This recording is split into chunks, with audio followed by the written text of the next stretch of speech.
Sahana vavatu Sahano bhunattu Sahaviryam Pravavahai Tejasvina Vadhitamastu ma Viddhishavahai. Om Shanti Shanti Shanti.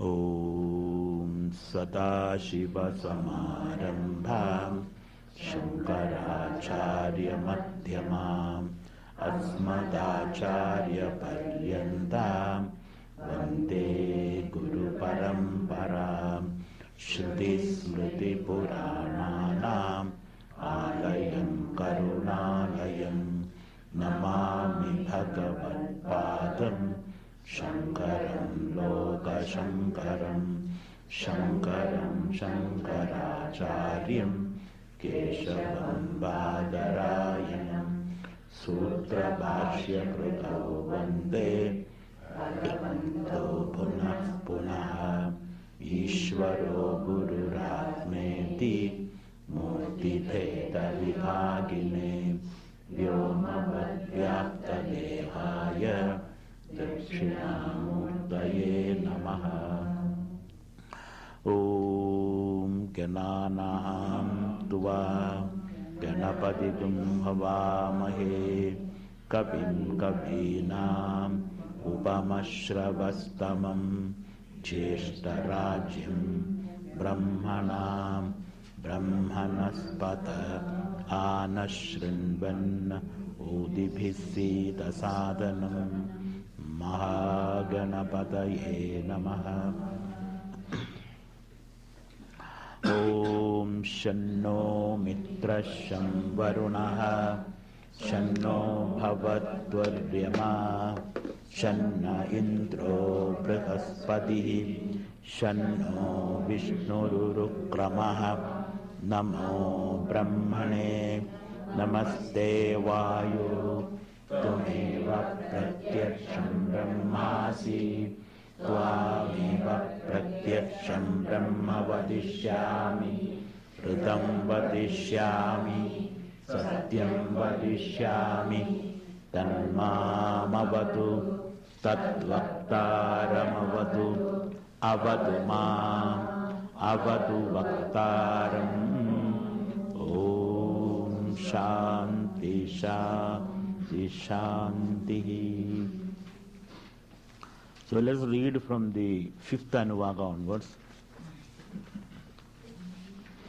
Fifth Anuvaga. Bhurбhuvassuvaridivāyetāstisro vyāhridayah.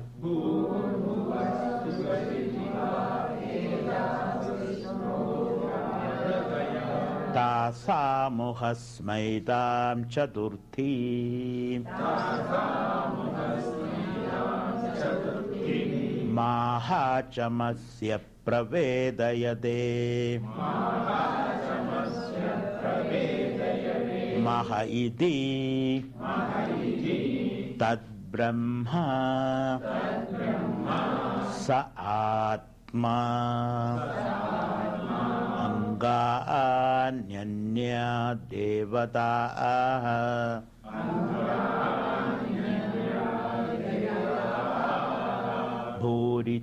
Bhuri diva ayam lokaha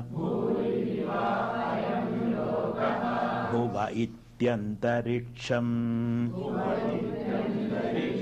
Suvarityaso lokaha Maha ityadityaha Adityena vava sarve loka mahiyante.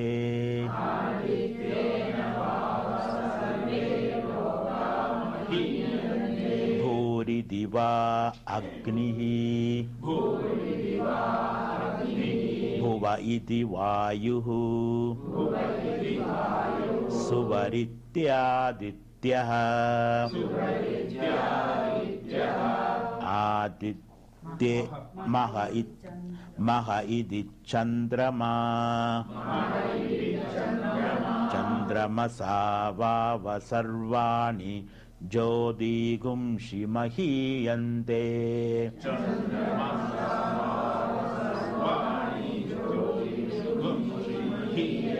bhuri diva richaha bhuva idi samani suvaridi yajukumshi maha idi brahma brahmana bhava sarve veda mahiyante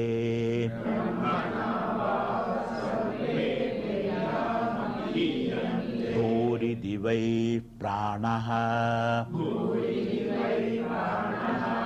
bhuva ityapanaha suvari divyanaha maha ityannam anhena bhava sarve prana mahiyante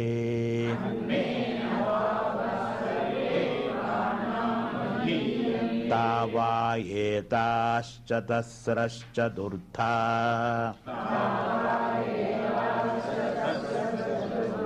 chatasraschatasro vyahridayah tayo veda saveda brahma sarve esmai deva belima vahanti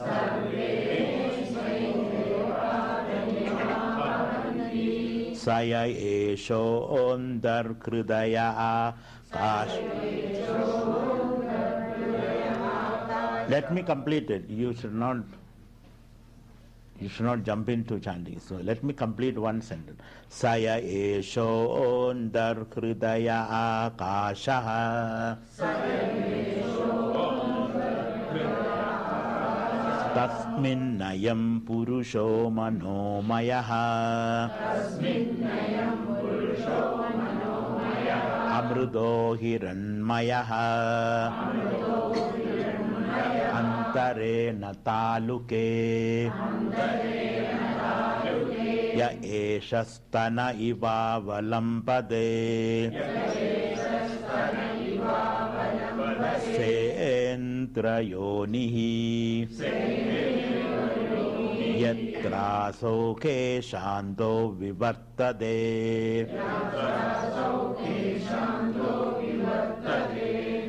Vibhokhya shirshakapale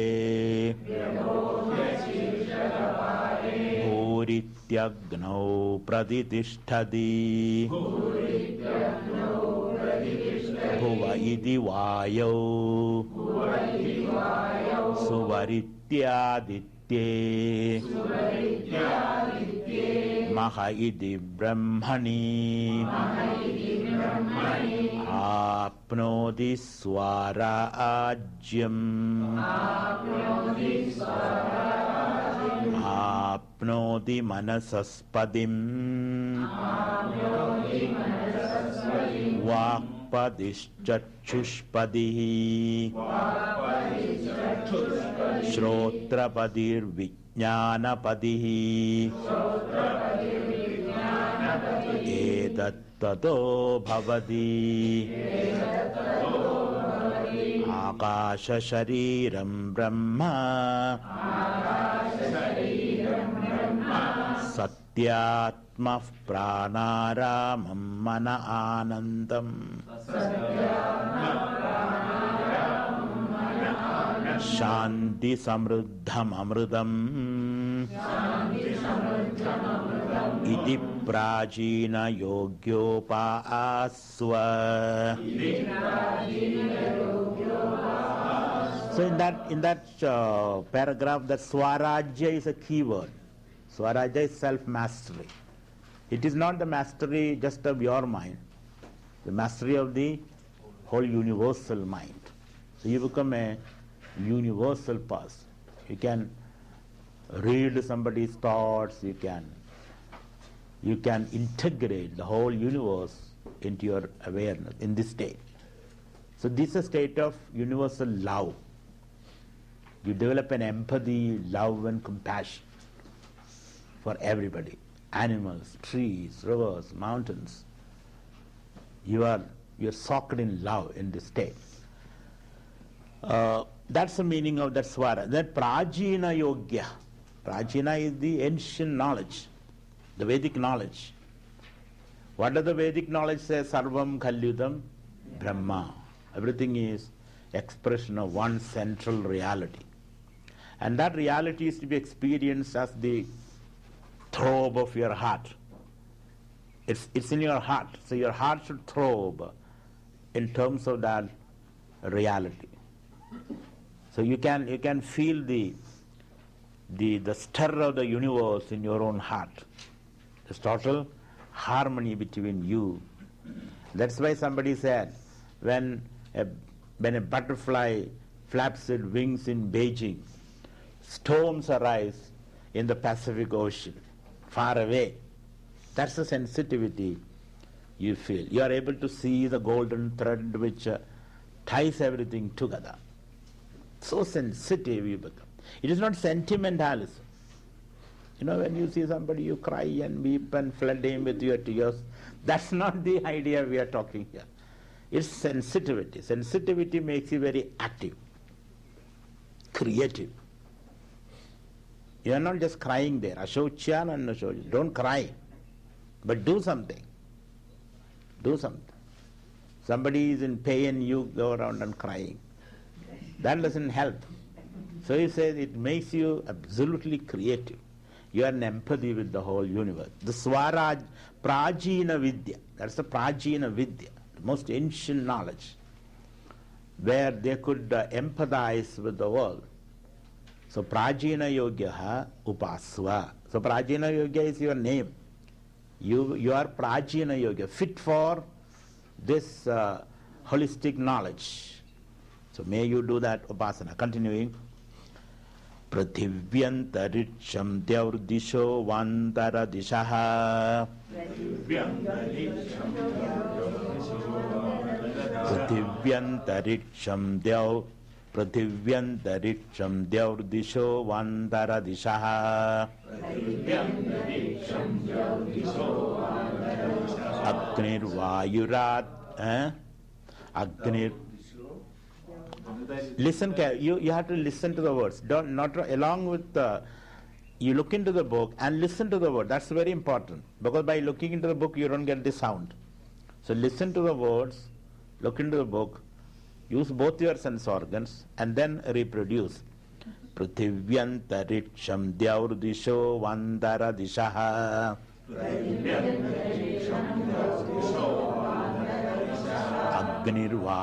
Agnirvayuradityas Chandrama Nakshatrani.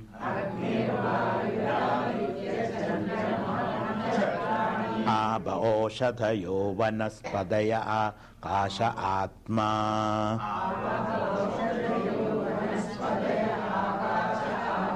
Ityadhibhutam Adhadhyatmam Prano Vyano Pana Udana Samanaha.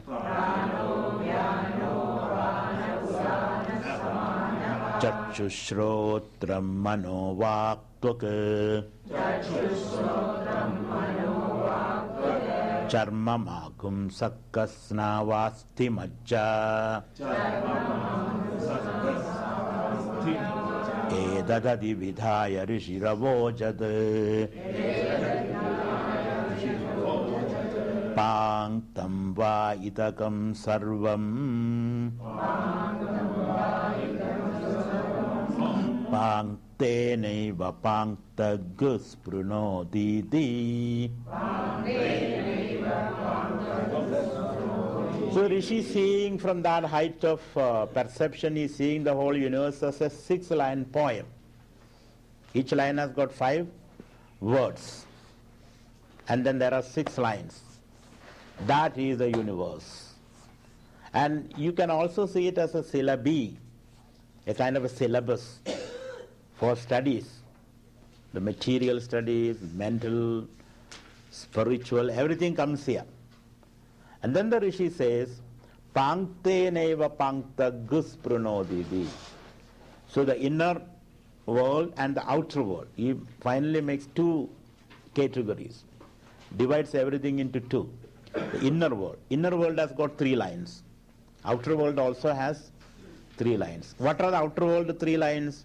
Prithivyantariksham Deurdisho Vandara Dishaha Agnir Vayuraditya Chandrama Nakshatrani Apa Oshadhayo Vanaspadaya Akasha Atma. Atma is your body there. Is your body. So all these put together is your outer environment. And in this environment floats the organism, you. And the organism has 3 layers again. What are 3 layers? Prano, Pano, Pana, Utana, Samanaha, your physiology. Chachushrotram, Mano, Vaktoka, your sense organs. Charma, Magum, Sakkasna, Vasti, Majja. It's a cross section of the body. The charma, skin, mamsa, flesh, snayu, the muscles and the tendons and the sinews, and then asti, bones, and then majja. To take a cross section, these are called dhadus, by which the body is made. The first 3 are the Outer. Environmental. Adibhudam. That's the way Adibhudam it is said. Idi Adibhudam, the material universe in which you exist. And the other 3 are inner. Inside the skin. The other is outside the skin. Inside the skin is the organism, you. It's from skin onwards you begin. And I tell you, where are you? I am sitting here, can't you see? See? A bullet passes through your nose, I mean not through your nose, passes by your nose, let us say. And it just scraped your nose. And there is just a dark patch here, that's all. Beshkaya, saved. Bullet. That means you begin from the tip of your nose. Half an inch deep, then you are finished. Your nose is gone. Without a nose, there, what is the life? So he says, so that's gone. So within the skin and outside the skin. Outside the skin is the environment. Within the skin is the organism. And as an organism, you respond to the environment, receive stimuli, respond and grow. And then you die, become part of the environment again. This is how the whole thing goes. So, and inside all this is a spirit. Inside all this is the spirit. That is not mentioned here. That will come. You are not just an organism. Organism, you are inner clothing, inner lining. The environment is your outer lining. And inside is the pure, pristine you, which is the meaning of the word I. Though the meaning of the word I, we are a little confused. When I say I, sometimes you mean the body, sometimes you mean mind, sometimes you mean your memories, sometimes you mean your feelings, sometimes you mean your possessions. You see, all these are meaning the domain of the I. But the real I is the self, the Atman. And that's the true meaning of the I. When I say I, that's the real meaning. And the rest are all accompanying experiences, the I's experiences. So up to the body your I extend. Ordinary cases. In extraordinary cases, you are very attached to something, that becomes your I. Mama putraha, my son. He is me. Putre pushte, aham pushtaha, putre nashte, aham nashta. His son become an IAS officer, you strut about. That man is very humble. He has no problem. You have the problem. If your son is an idiot, again you feel very bad, you sad, because you identify with him. This way, external identification. Your I is a very elastic concept.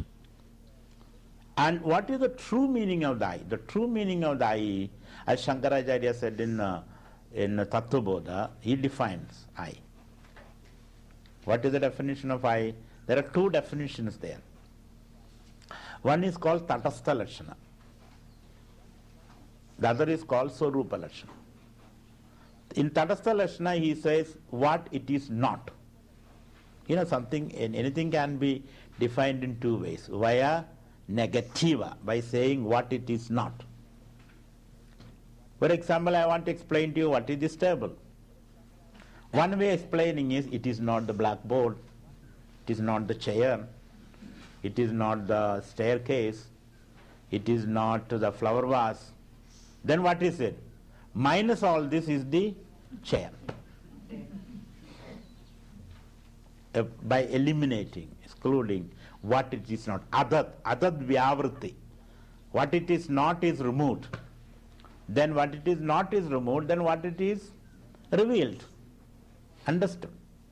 That's one method. That is called Tatastha Lakshana. Tatastha Lakshana. And the other is Swarupa. By itself, you can describe what the table with the 4 legs and one log of wood on top, which is used for various purposes. This way you can describe it by itself, referring to itself. These are the two ways of explaining a thing. Now, Shankaracharya gives both the explanation. So, what is Atma? In Tattva, he explains. Can anybody tell me what is the definition of Atma? Sthula, Sukshma, Karana, Sharira, Vedirikta. Sthula, Sukshma, Karana, Sharira, Vedirikta. This is you. I am other than the Sthula Sharira, physical body, Sukshma Sharira, the mental body, and Karana Sharira, the Vasana body. These are the 3 bodies you have, 3 vehicles you use. 3 vehicles, 3 clothings. Sthula, Sukshma, Karana. And the Sthula Sharira you have activity. On the Sukshma Sharira you have thoughts. On the Karana Sharira you have the intentions, motives and intentions, impulses. So it is those motives and impulses which are called samskaras or vasanas or karmas, prarabdha karma, various words are used.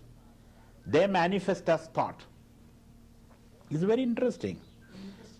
As thoughts, Sushma Sharira activities. It's very interesting. No, from thoughts. From Karana Sharira, impulses, drives, motives, intentions, they become thoughts in your mind. And it is from that thought, whipped by that thought, you act. For example, you see a beautiful, let's say a Coca-Cola, a bottle of Coca-Cola. 10 people are around it. One is a naturopath. One is a modern teenager. Another is a very elderly gentleman. All the 3 are around it. So when he sees that, how do they respond to it? A naturopath will close his eyes. I have nothing to do with this. This is solid poison in front of me, trying to attract me and hoodwink me. So her intention, her thoughts are different. He has nothing to do with that bottle. Because he has created such vasanas, distilled such vasanas in life by learning, by thinking, by various other reasons. Their vasana, their causal body is made up of that kind of impulses. Whereas a teenager, he will jump and grab it and drink and enjoy and dance. that is their activity. Whereas a mature wise man, I can have a half a glass of that, not fully, little bit of that. Let me have a taste of that also. Let me not say no to anything. But let us do it in moderation, limited That is wisdom, doing things in moderation, not extremely violently reacting to situations. So depending upon your inner impulses, which you have gathered from the past, yatha karma yatha shrudam, that's how you create vasanas.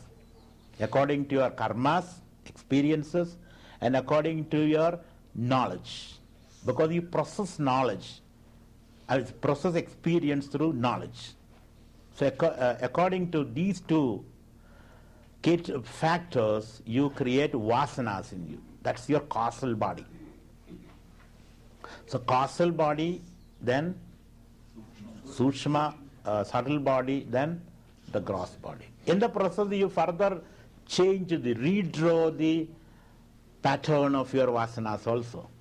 Your vasanas are not like a stone. It's constantly changed. It's very flexible. You change your vasana. Yatha karma yatha shrudam. Yatha karma yatha shrudam. Shrudam.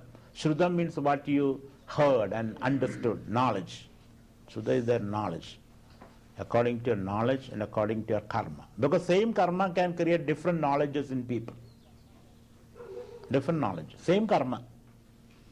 Suppose you fall down, let us say. You fall down. One person says, God is not thinking of me at all. God is sleeping nowadays.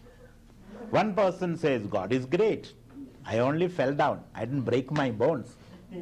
See, same experience can be processed differently depending upon your knowledge. Isn't it? When an ordinary person sees the sunrise, he thinks one red something is shooting up into the sky. Sun is moving up. That is an ordinary person's knowledge, understanding. But when you and I see the sunrise, what you said, the earth is going round itself. That is how the experience of sunrise arises. Same experience producing different knowledge. You have to process that experience into understanding. So yatha karma yatha shrudam. According to your karma and knowledge, you create new vasanas. You constantly reorganize yourself causally. In the causal body, you constantly reorganize yourself. But you come with a certain seed capital. Certain seed capital is there. Based upon that, you have to build and rebuild your life. So, one definition of Atma is Sthula, Sukshma, Karana, Sharirat, Vyatirikta. Another is Panchakosha Atita. You are beyond the 5 koshas. What are the 5 koshas?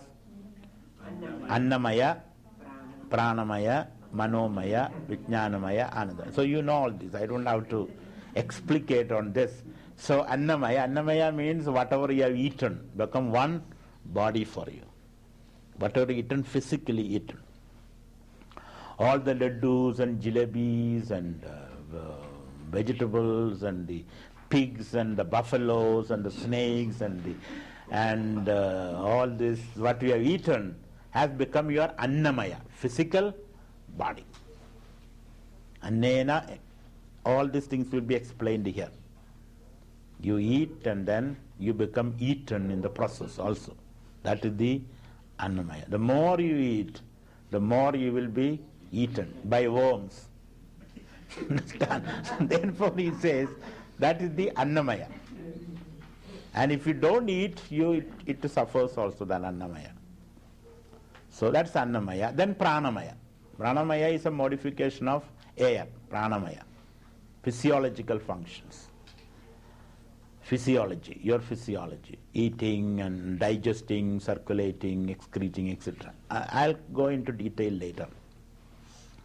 So Annamaya, Pranamaya, then Manomaya, the emotional body. Manomaya, your emotions.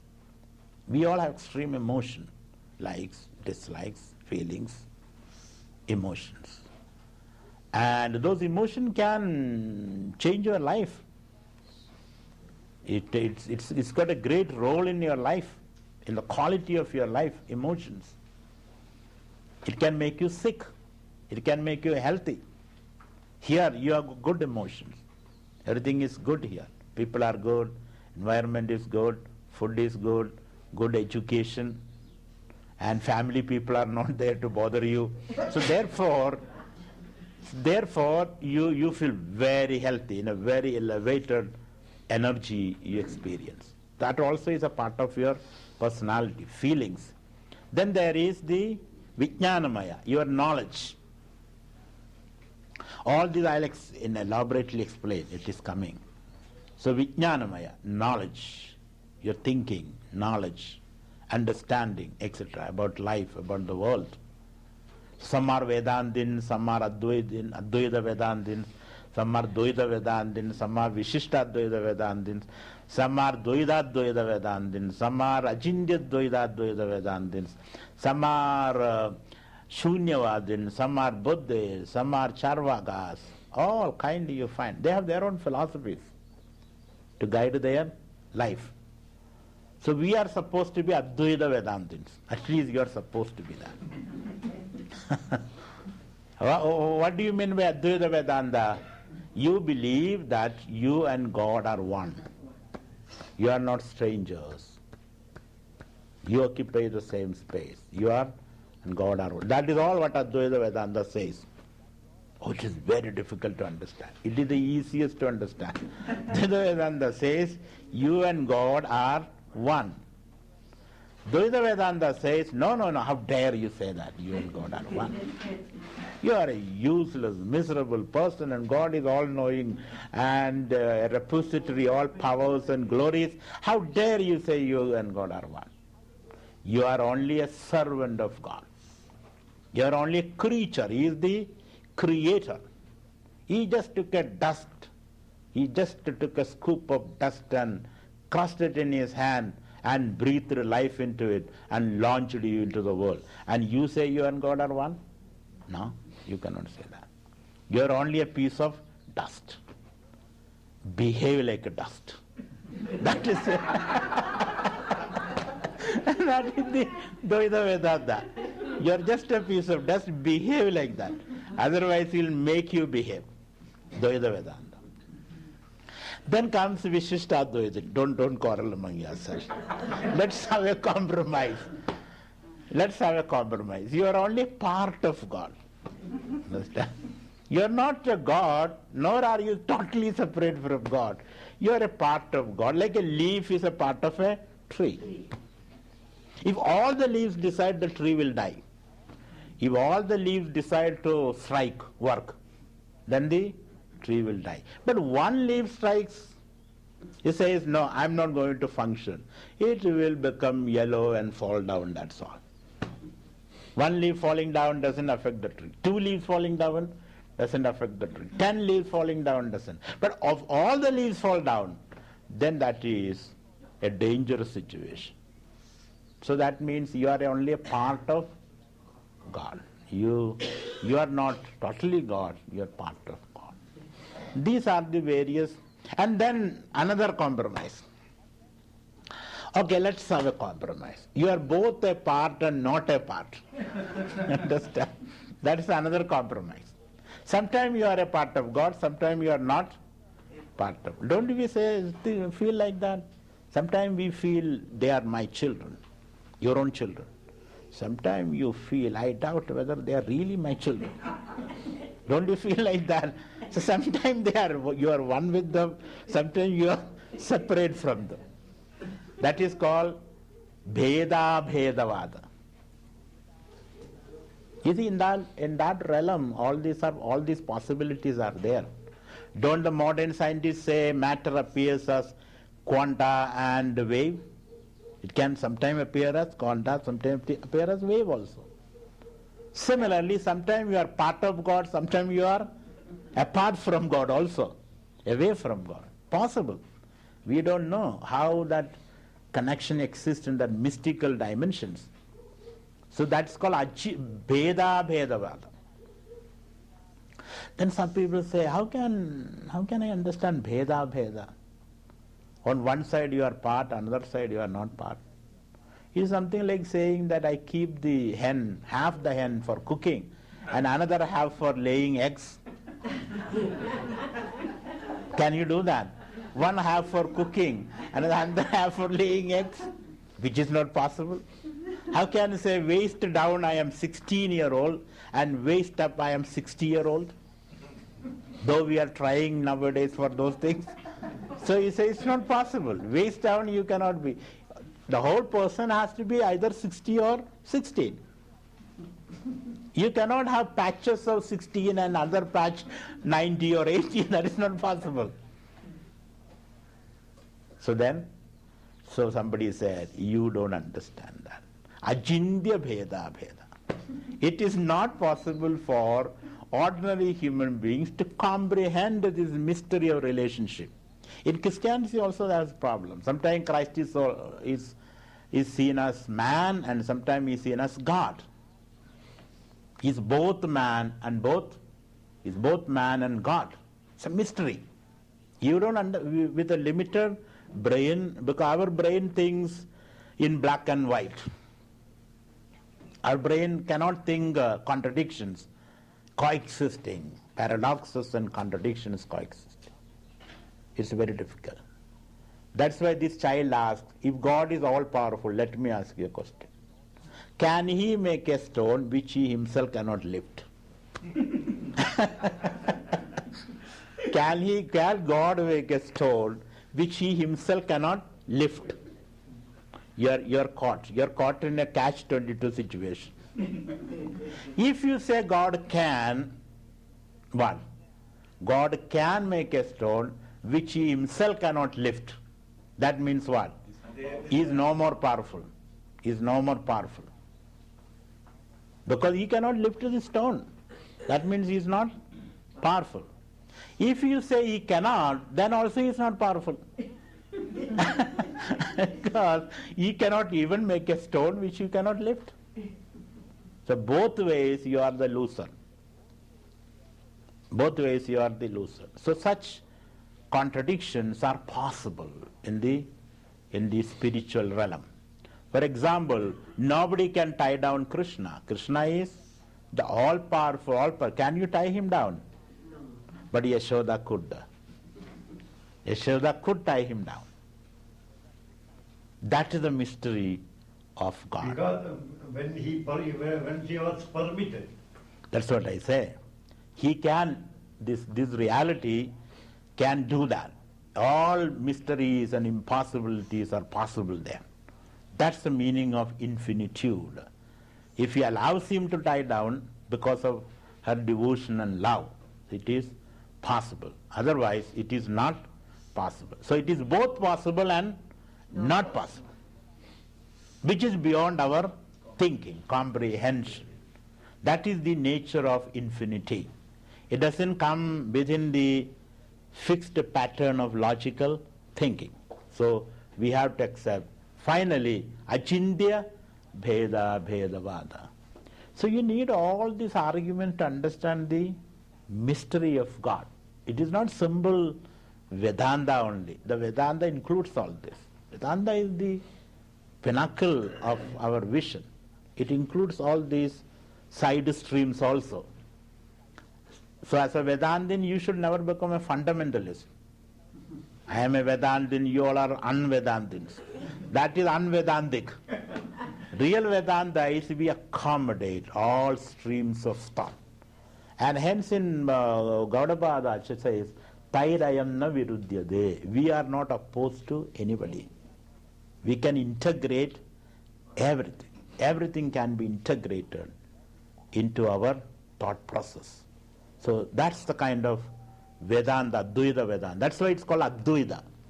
Advaita means we are not opposed to anything. We see a meaning for everything. Everything there is a meaning. Even if we get a heart attack, we find a meaning in that. It's time for us to slow down a little. God is sending a message.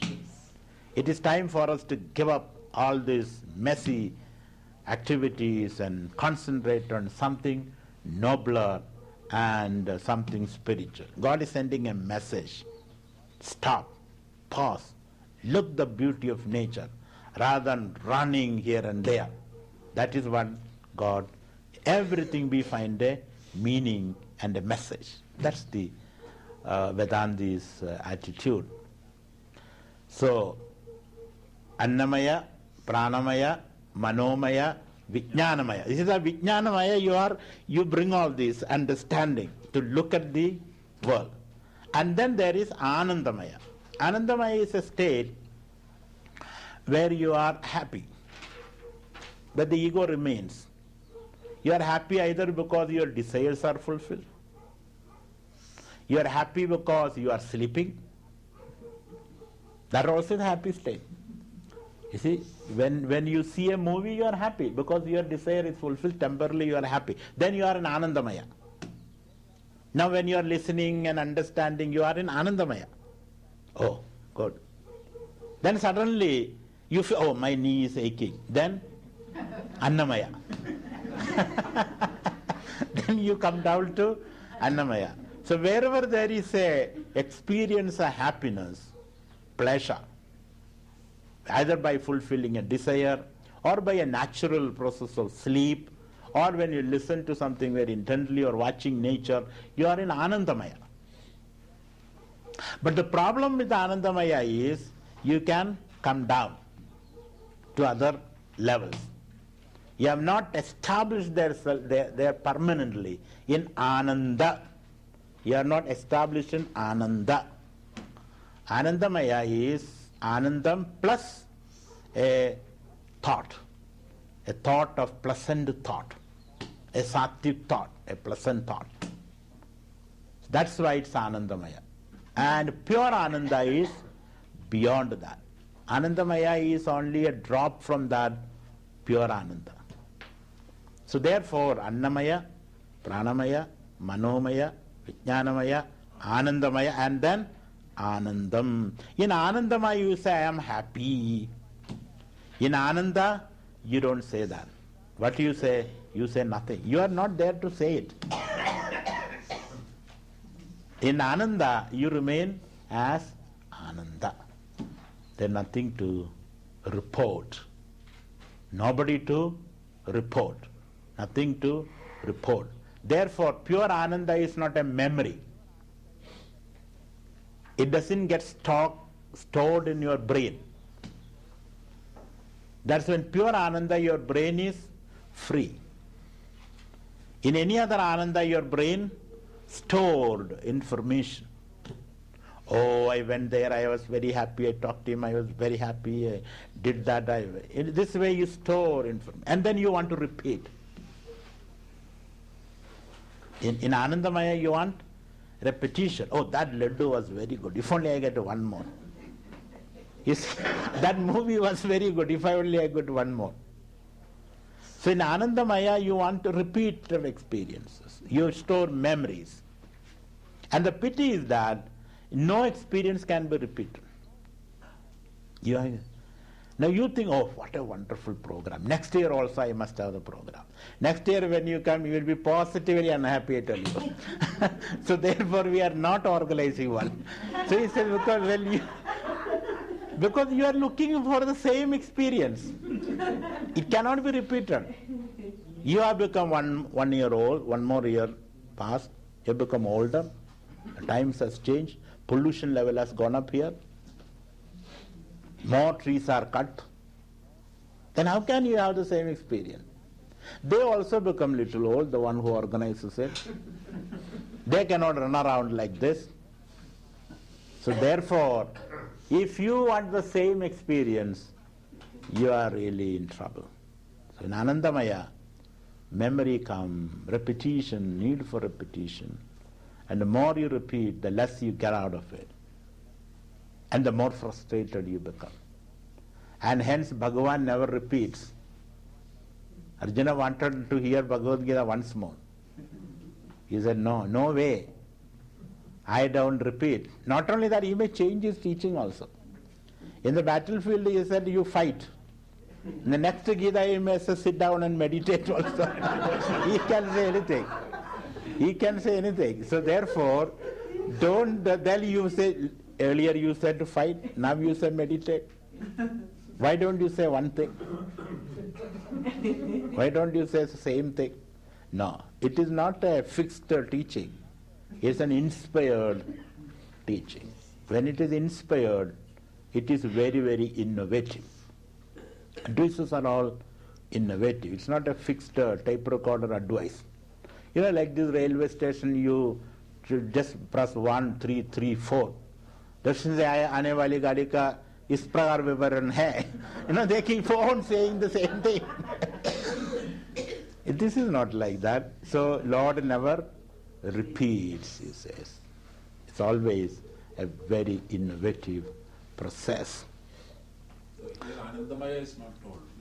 Where? In this superior, subtle body is You mean in this?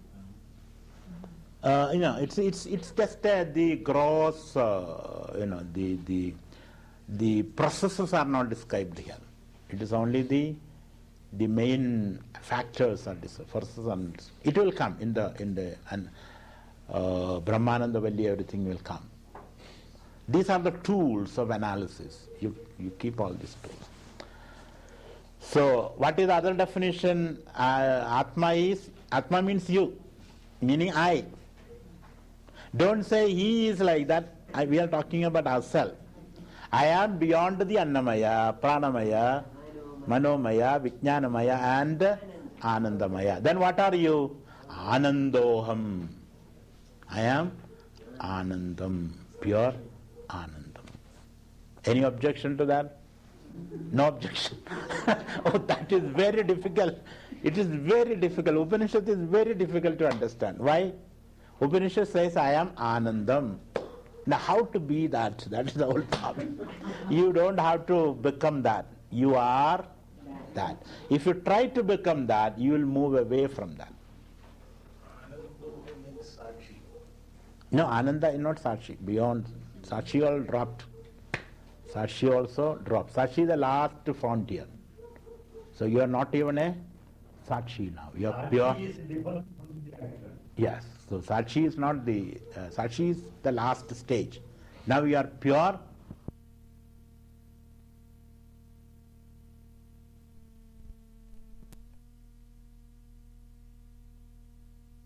You don't go. Really you cannot go. How can you move away from it? It's something, pardon? That's the brain. It's something like a person who sleeps in the comfort of his master bedroom, dreams that he has gone into a jungle and then a tiger pounced on him and tore him apart, and then suddenly he wakes up. When he wakes up, where does he find himself? In the bedroom, not in the jungle, fortunately.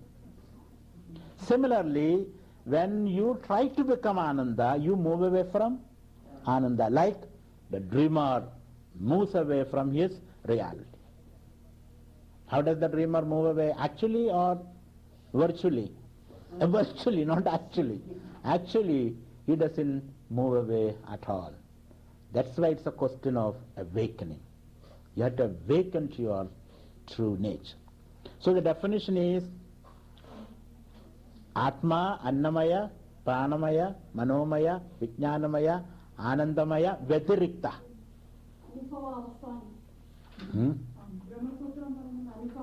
Anubhava asanatvad.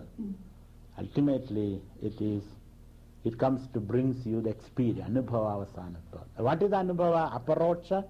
And there are two types of Anubhavas. One is Paroksha, Pratyaksha. Pratyaksha means what you experience through mediums, instruments, through the sense organs, eyes, etc. That is called Pratyaksha Anubhava, direct experience. This is Aparoksha Anubhava, immediate experience. In direct experience, you use the sense organs. For example, this I directly experience. I use my sense organ. But this is different from me. I am not this. When I see a donkey, the donkey is different from me. You may be a donkey in your own way, but then you are different from that. This is called direct experience. Pratyaksha Anubhava, right in front of your senses. There are Pratyaksha Paroksha also, far away from you. For example, this place was paroksha for you once upon a time. Then Naveen wrote you and excited you, motivated you to come here. Now it is pratyaksha for you. So paroksha is outside the ken of the senses, outside the ambit of the senses, paroksha. And this is pratyaksha, within the ken of the senses, sense organ. Now there is sakshi pratyaksha, inner experiences also. For example, you are very angry with somebody. You know it. How did you see your anger? With your eyes? Anger standing like a monster there? No. Within you. That is called sakshi pratyasha. Sakshi pratyasha. And then finally, you have an experience where the experiencer and the experience and the instrument of experience are the same. Atmani, Atmana, Atmanam, Pashyanna, Tushyadi. That state is called aparoksha anubhava. Anubhava, that's why it said anubhava avasanatvat jnanasya. Ultimately. Pardon? Atmani, Atmana, Atmanam, Pashyanna, Tushyadi. Whereas in ordinary experience, what do? You, using the sense organs, see an object. Is it not? So you are different from the sense organs. Objects are different from the sense organs and you. And then it leaves a memory for you. What is that? I saw the mountain, the hills. Then when you go back, you report it also. Isn't it? Then it becomes a smriti, memory. And this experience never becomes a smriti, memory. That's why you cannot explain it. You cannot explain it. You just keep quiet. Mauna vyakya prakadita para brahma tattvam yuvanam vasishtande vasishgane avrutam brahmaniste acharyandram karagalida jinmutramanantarupam swatmaramam mudidavadanam dakshina murtimile. So what is the third definition of Atma? So Annamaya, Pranamaya, Manomaya, Vijnanamaya, Vyatirikta. Then Avastatraya Sakshi. He is a witness. Avastatraya Sakshi. Sakshi means witnesser, one who witnesses all the three states of consciousness. Jagrat, Sapna and Sushupta. To be a Sakshi, you must be there to witness it. But you are not a participant in it. Non-participating observer. That's the meaning of a Sakshi. Non-participating observer. That's why that Sakshi word is very close to the Atman. He is observing as a non-participant observer. But from the Atman standpoint, there is nothing to observe. Therefore, he is not even a Sakshi. That is why Turiya Adida. Turiya and Turiya Adida. He goes beyond Turiya. These are all very difficult terms to comprehend, but very easy also when you understand it. And you understand it very, very simple. So he is Avastatraya Sakshi. He is neither the... Pardon? That Sakshi, the Avastatraya Sakshi, if you really, when you really understand the meaning of Sakshi, then he is no more a Sakshi. He is no more a Sakshi. But from the worldly standpoint, he is a Sakshi. When you see the world is mithya, then he is no more a Sakshi. Then... Swami, is it that Turiya Avastha Sakshi Bhava? Turiya Avastha Sakshi Bhava. Turiya Avastha is Sakshi Bhava. Turiya cannot be Sakshi Bhava. That's why we say... Above that. That is why we say... No, Sakshi Turiya. Because that is why we use the word Turiya Adita. Yes. Turiya Adita. So, if you have to explain Turiya Aditatva, Turiya has to be Sakshi. There is no other way. Karmani Akarma Darshan. This is Karmani Akarma Darshanam. Or yeah, that Sakshi, you see, Sakshi is an explanation of this from the standpoint of the world. From the standpoint of the world, you describe him as Sakshi. But from his own standpoint, he is not a Sakshi. It's something like you see a snake on the rope. You see the snake on the rope, then you inquire, you bring light, and then you see there is no snake, there is only rope. Then somebody asks, where did the snake come from? From the rope. Then you think a little more, how can, there was no snake at all. Then there was no snake at all. Then there was no snake, therefore snake did not come from the rope at all. So then what is the rope? You can say from the snake standpoint, it is the cause of the snake. From the rope standpoint, there is no snake at all. That way you have to go both ways. From the standpoint of the world, which is the snake, you look upon consciousness as the cause. But from his own standpoint, he is no more a cause. Therefore it is a causeless cause. It's a causeless cause. That it is a cause also is a mithya. It is not the reality. Still he has to respond. Pardon? Still he has to respond. Yeah, the response will be spontaneous response. What is that slogan? Karya karanam rasakaranam. Yes. Karya karana, both karya and karana is nirasa, is denied or sublated in that. Nirasa means sublated. It's neither karya and karana. For example, suddenly you get a news from the hospital that you are blessed with a son. Then now who are you now? Father. When did you become the father? When the moment the son was born, in the same moment you became a father. So you are actually, as a father, you are as old as your son.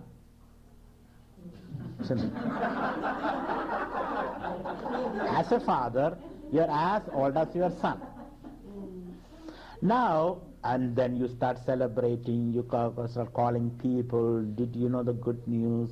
After 12 years of marriage, now I am blessed with a son, blah, blah, blah, blah, all that. And then suddenly, it's 1 hour, you are in the 7th heaven. Then you get another telephone call. There was a mistake made by the nurse. It is not your wife, somebody is delivered, and then the message was conveyed wrongly. Now, are you a father now? No. That is why karya karana, nirasa karana. You are beyond both this. Because now we understand, and this understanding can come even when you have a son. You can say, oh, son has come, he will go. As a father I have come, that also will go. I am neither the father nor the son. Karya karana, nirasa karana. That is me.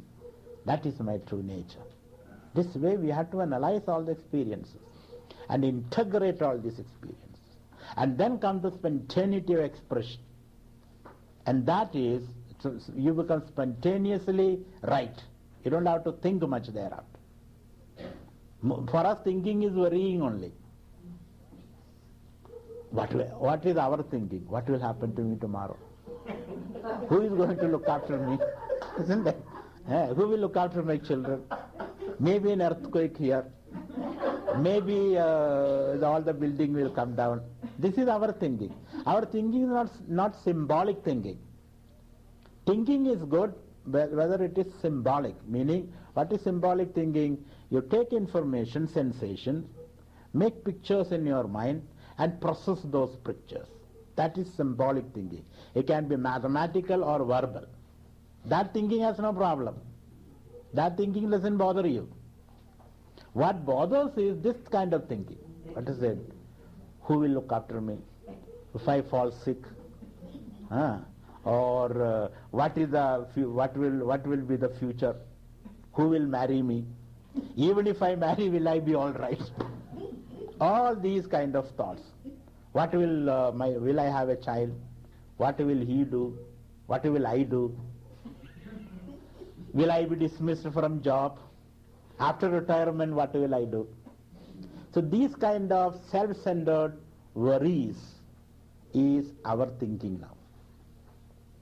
It is not a logical, symbolic thinking. It is waste of time. It's a dissipative thinking. And as a result, what happens? 2 hours you sat doing nothing, but you're thoroughly exhausted, utterly exhausted. That is not thinking. Thinking is a great power. This power to take pictures and process it in the brain and then imagine, visualize and create. That kind of thinking is the privilege of humankind, which we are not making use of. Our thinking is totally different. That's the thinking I am criticizing, not the first level of the real thinking. Yes, symbolically. Symbolic means take sensation, drink a sensation from all sides.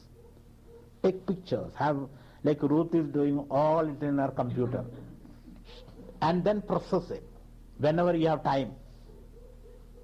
Whenever you have time, process it. And the process can go on in the brain, because 90% of the brain is for processing. Only 10% is necessary for receiving a stimulus. You can go on processing it. And then you can imagine, creative imagination. Then, some expert mechanics, engineers, they come, look at the thing quietly, then start doing it. You and I go there, start doing something, make a mess of everything, and he says, I don't know, God is not kind to me nowadays. Blame God for our impatience. So this ability to process is a privilege of human beings. Right. Huh? Pardon? Yeah, all these are involved. You cannot cut things into compartments on that level. In Nididhyasana, part of your mind is absorbing the self, rooted in the self. Your mind is very balanced and your mind is focused also. It's balanced, self-rooted, focusing. That is the real Nididhyasana. Balanced, self-rooted, focusing. Then you can do any kind of work. All work can be done because you are focusing. At the same time, your mind is balanced. In our case, what happened? When we focus on something, our mind gets upset. When the mind is upset, you are uprooted from the self. And when you are uprooted from the self, you nosedive into the material world. Then Punarabhijananam, Punarabhimaranam, Punarabhijanani, Jadare Shayanam, Mikhasam Sare, Bahudustare, Kribaya Pare, Pahimurare. You have no foundation at all. It's like jumping into the Ganges. Just go there. In your excitement, you jump into the Ganges. Then others will have to go to Bay of Bengal to find out your dead body. Don't do that. But at the same time, don't avoid moving to the Ganges also. Then how do you do that? Hold on to the chain, which is fixed on a pole. That pole is the self.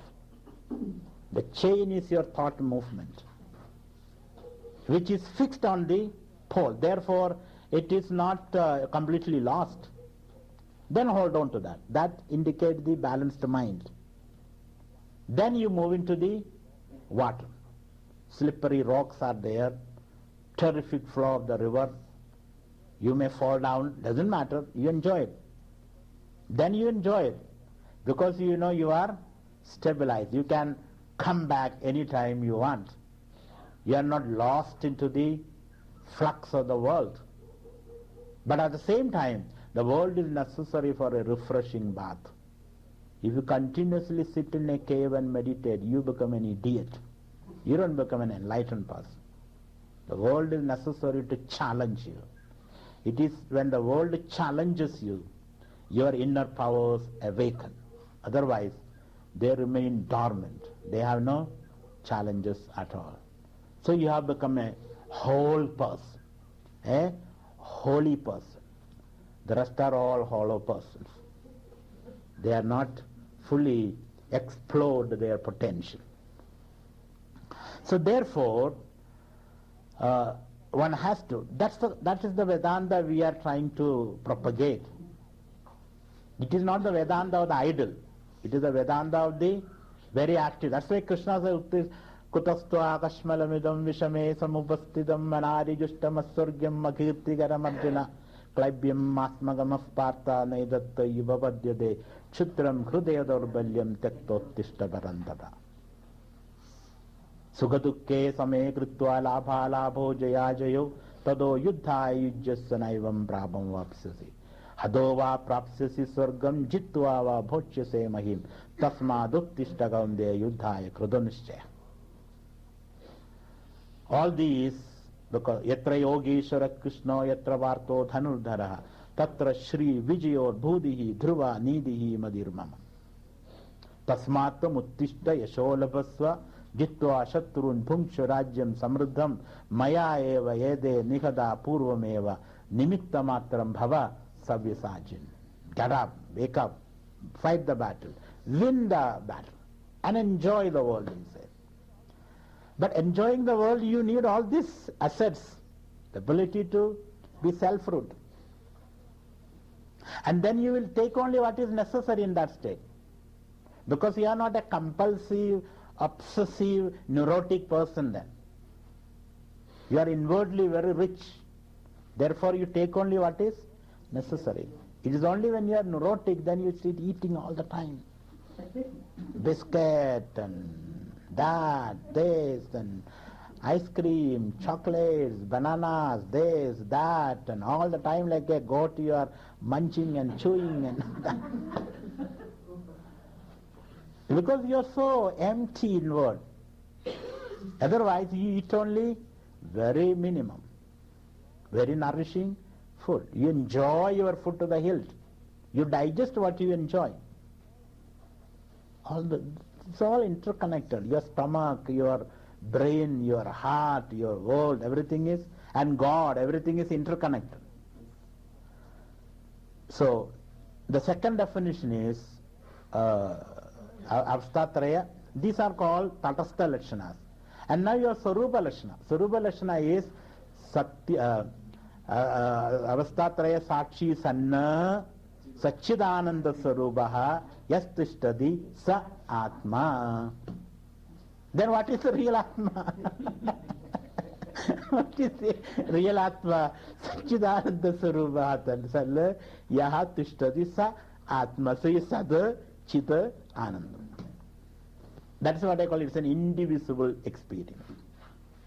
Atman is a indivisible, irreducible experience. You cannot further reduce it.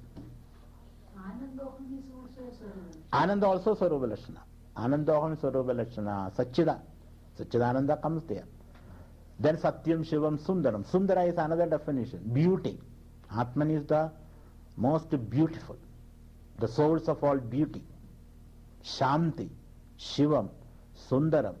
In Mandukya that lower definition comes.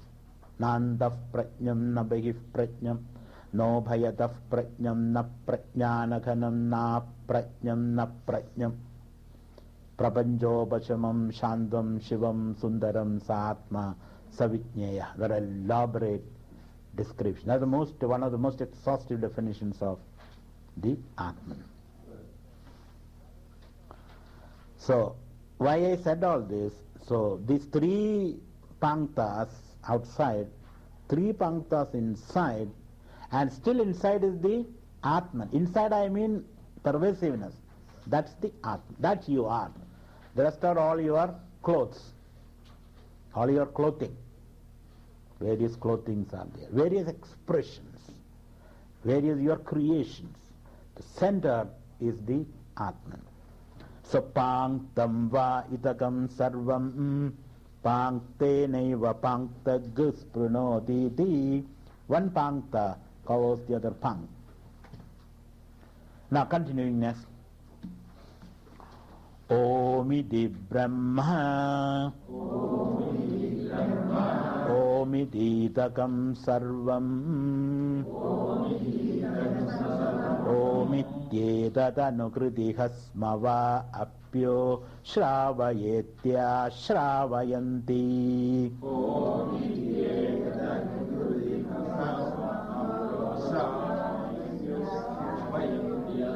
Okay, I will break it into pieces.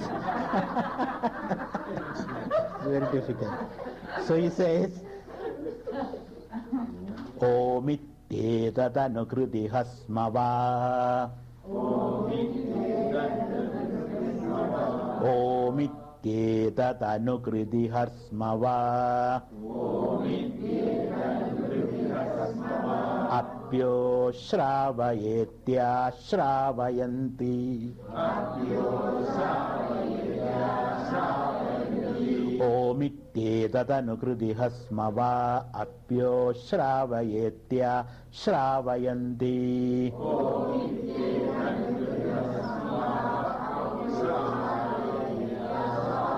Omiti samani gayanti. Ogum shomiti shastrani shakum santi.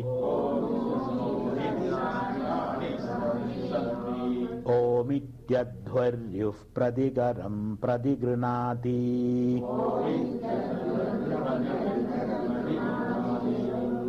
Omiti brahma prasauti.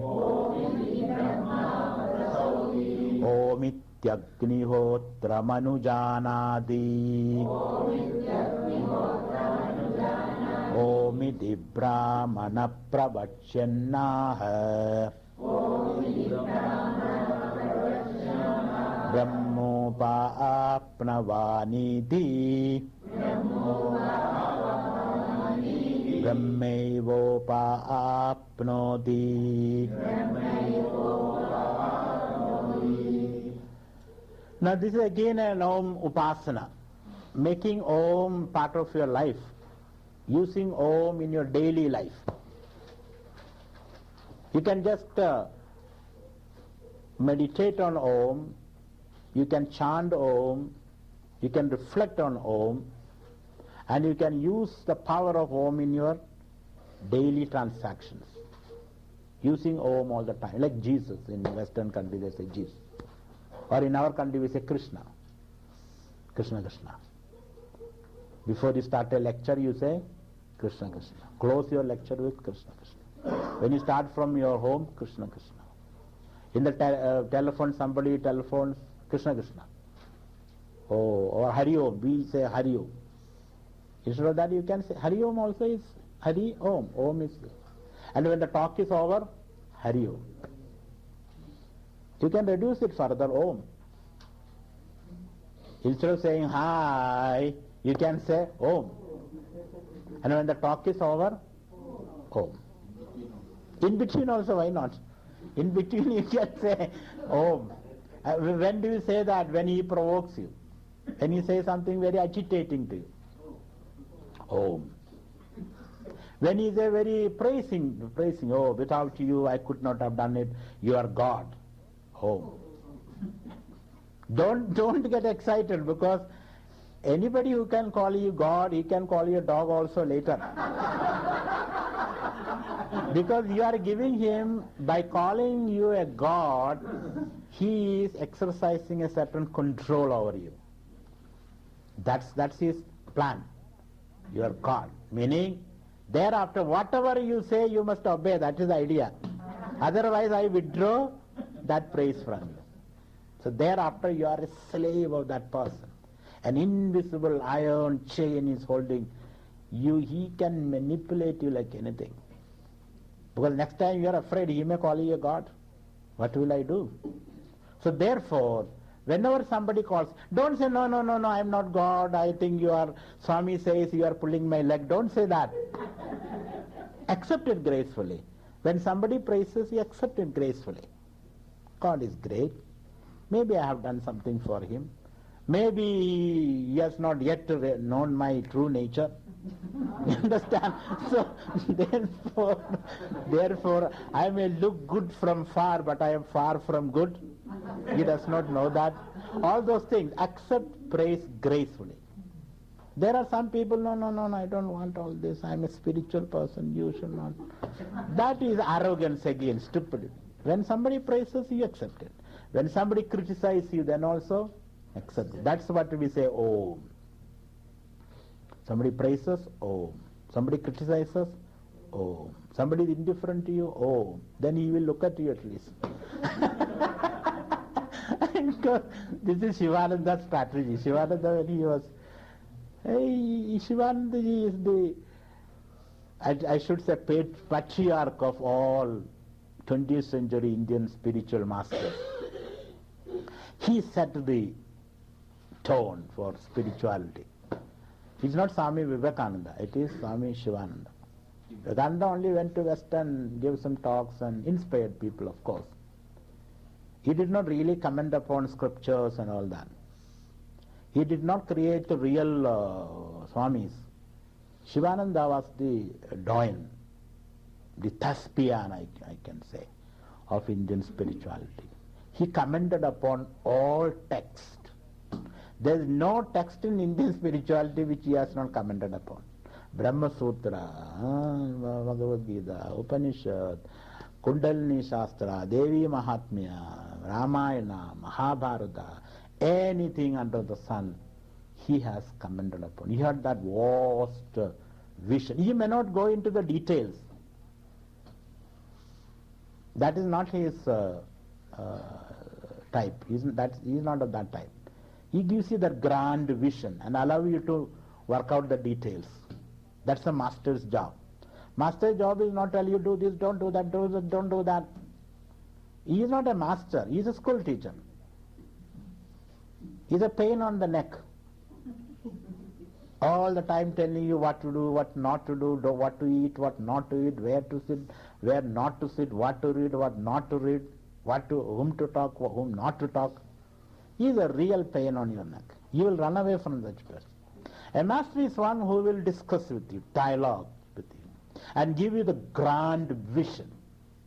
Thereafter, you are allowed to work out details on your own so that you have the freedom to unfold your true nature. That's a master's job. Master generally don't say no to anything. If you go and ask him, should I marry? He will say, Tadastu, go and hang yourself. So he won't say no. It's not our job. You want to marry? All right. Don't want to marry? Fine. I want to commit suicide. Here is the rope, take it. Then he will say, that sets him thinking. Is it that easy, suicide? Then I don't want to do that. Here is the rope, take it. So the master will never say no. He always encourages you. Budhrashtanumandacha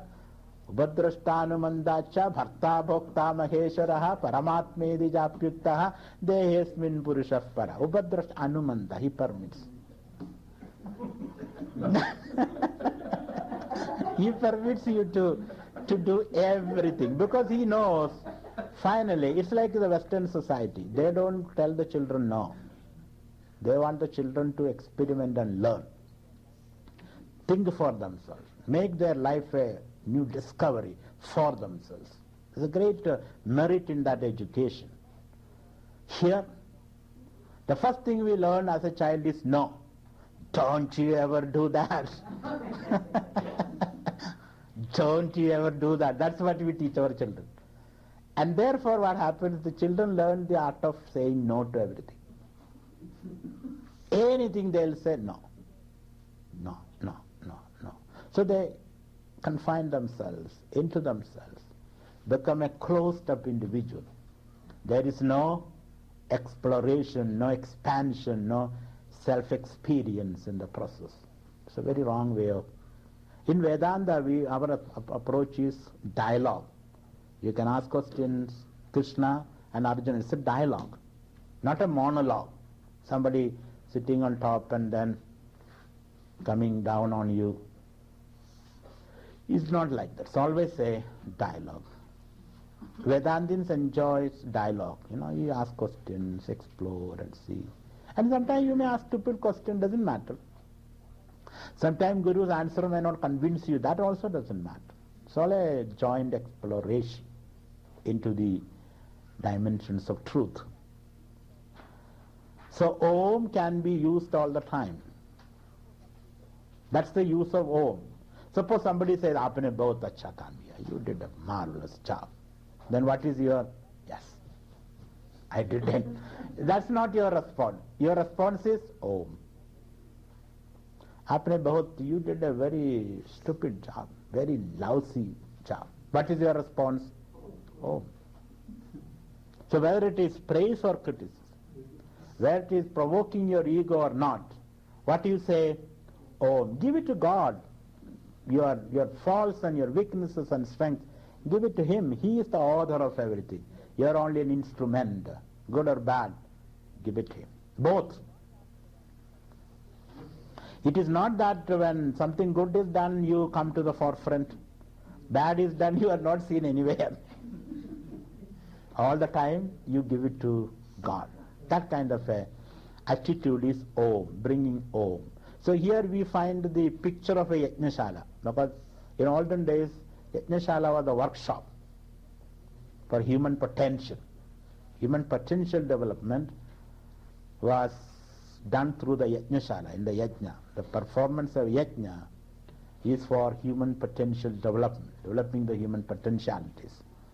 So in the Yajnashala, as I told you, we have three kind of fires.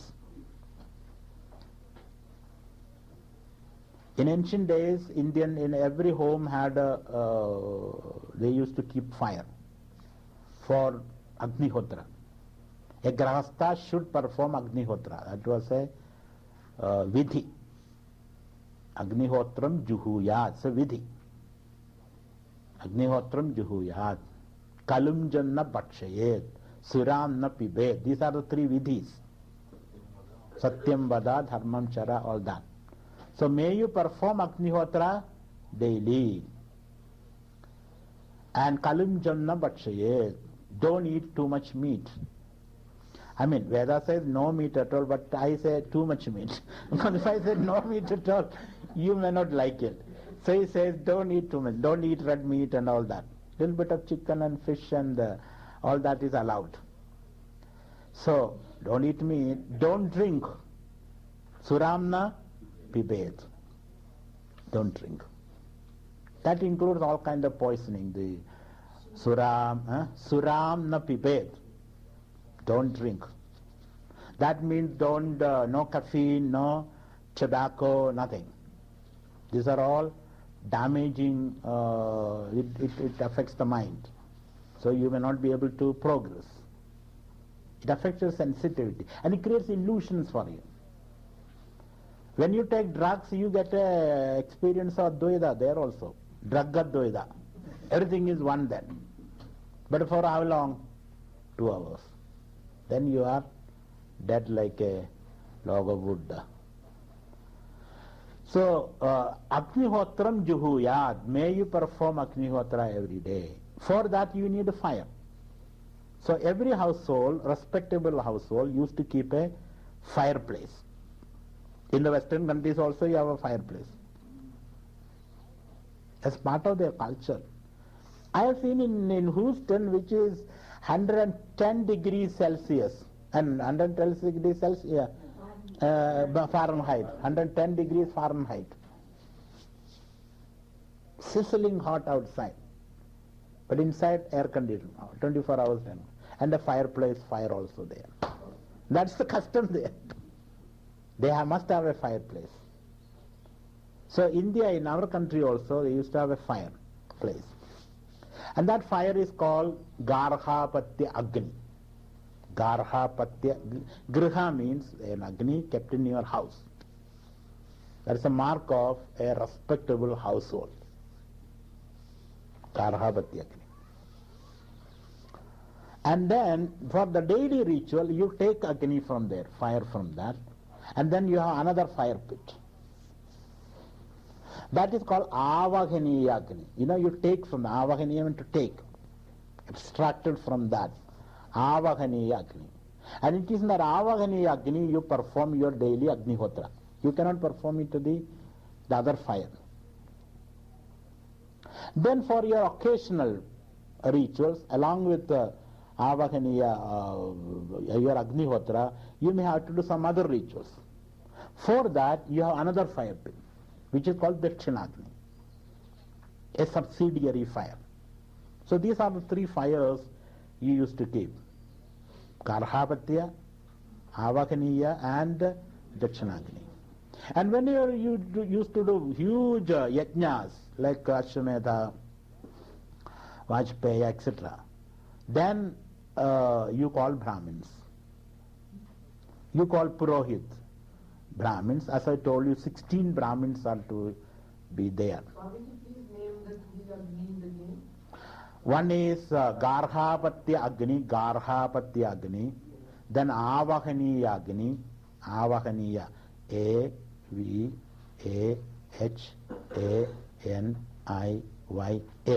Avahaniya Agni.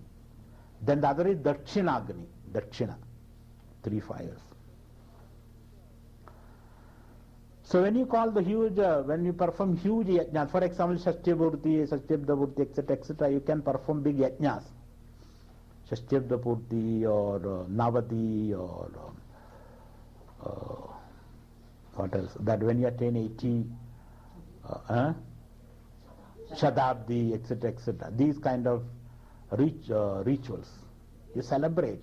You see, after 60, you celebrate every 10 years. Call everybody. Look, I am 80, I am 90, I am 100, I am 120. They celebrate. Here, after 80, you say, I am dying.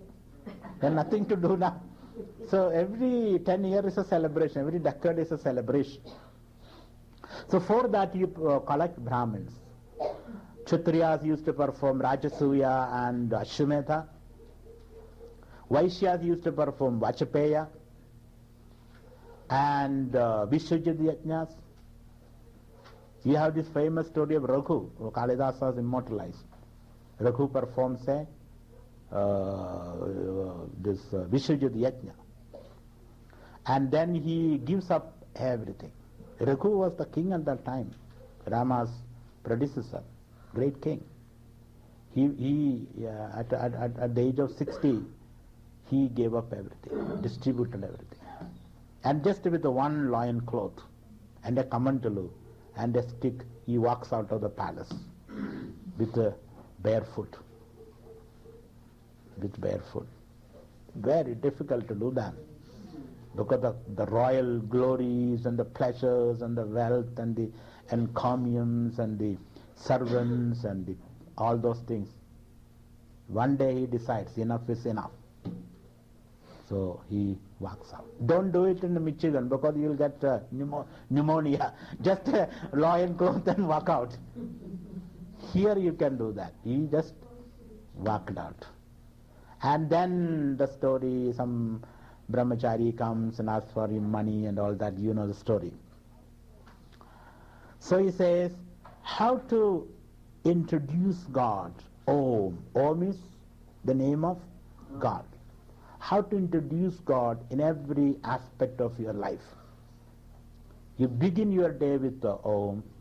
You close your day with Om. In between as many Oms as possible. There is no fixed quota or anything. How many Oms should I? Question. Swami, in between how many Oms should I say?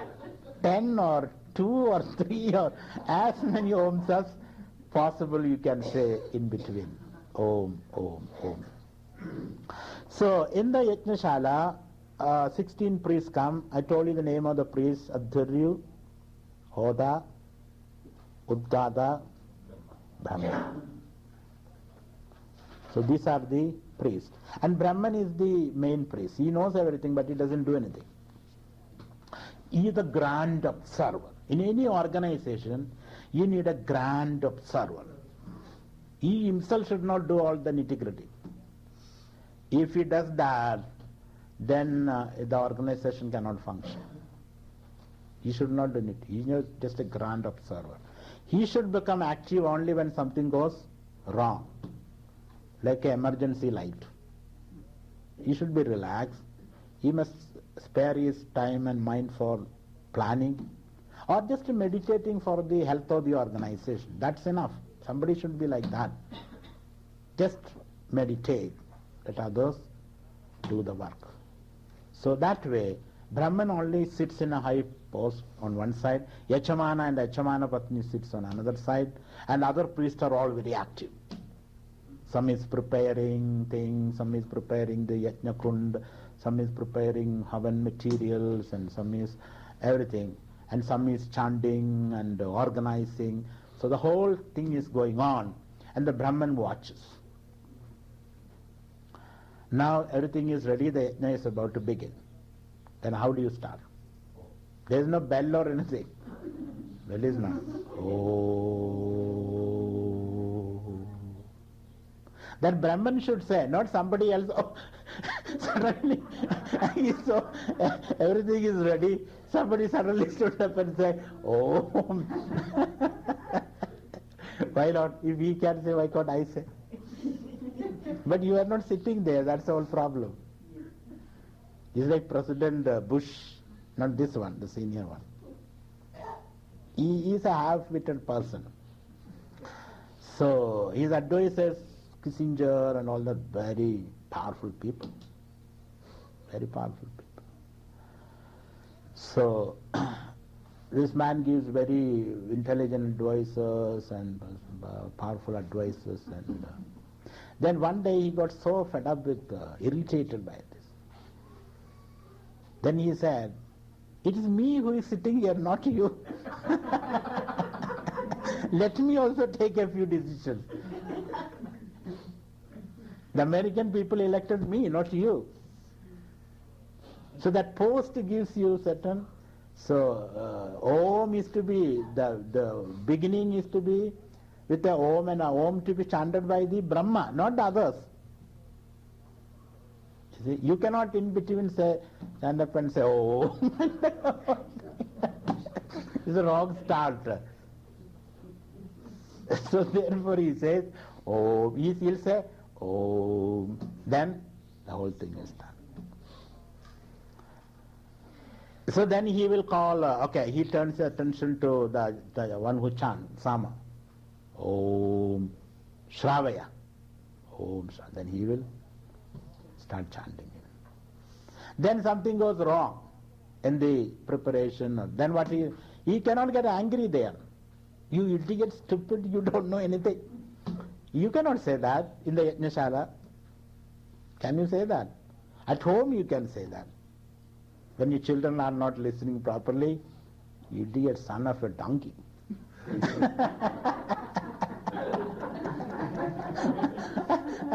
and who is the father than you? Donkey's father. So he says, you cannot say like that in the Yajnashala. It's all unparliamentary. So you have to use Om there also. Om, Om, Om. Something is wrong, stop there. Then Om, start there. Then somebody is doing very well. How do you appreciate him? Om, Om. You are doing very well. You are not doing very well. So the inflection of Om indicate different moods of the Brahma. You understand? Om here becomes Sarva. Yes, Om. That's Om is it. So he says, that comes here also. Om iti edam sarvam comes here also. Om is the name for God. We use that word all the time. So the Brahma will say Om all the time. And when the whole thing is completed, what will Brahma will again say? Om. Then it is over. So you start with Om, complete. Don't wait for Om to complete. Before that people are running around now. Om. So the whole thing is choreographed beautifully. That's the ritual. A ritual is a choreographed activity. That's the meaning of beginning and from the beginning to the end, everything is mentally pictured.